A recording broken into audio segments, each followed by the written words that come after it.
अस्सलाम वालेकुम वर्स। मेरा नाम है अब्दुल गफ़ार और आप देख रहे हैं Abdul Gaffar Landa market YouTube official. एक और नई वीडियो के साथ हाजिर हुआ चप्पलों के लॉट के हवाले से। इसके अंदर आपको जो है ना चप्पलें मिलेंगे, सारे बड़ों के, लेडीज़ के और बच्चों के सारे मिक्स मिलेंगे। स्टोर रिटर्न माल आया हुआ यूके का, डायरेक्ट चप्पलों का ये लॉट है, देख रहे हो। माल का आप विज़िट करते जाए, देख रहे हो सारे चप्पलें इसके अंदर आपको मिलेंगे, ये देख रहे हो। और सारे जो है ना पेयर में मिलेंगे, आपको जोड़े में मिलेंगे, सारे जो है ना आपको जोड़े में मिलेंगे, देख रहे हो चप्पलें।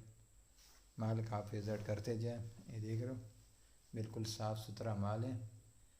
चप्पलों का जो है ना ये लॉट आया है यूके का, डायरेक्ट है। ये एक बोरा जो है ना खोल के आपको विज़िट करा रहा हूँ कि आप देख लो किस में माल, किस तरह से माल है, ये देख रहे हो। ये असल में सारे पेयर में मिलेंगे, देख रहे हो। बच्चों के जो इस तरह चप्पलें होंगे ये सारे जोड़े में मिलेंगे आपको, देख रहे हो। सर रबड़ लगे होंगे इनको, सारे जो है ना जोड़े में होंगे। ये चप्पलों का जो है ना लॉट है, ये देख रहे हो माल किस तरह साफ़ सुथरा माल है,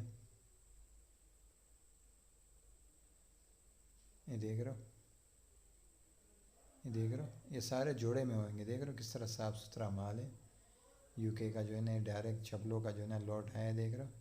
इस बोरे के अंदर पड़े हुए थे, देख रहे हो। इसमें से एक बोरा खोले हुए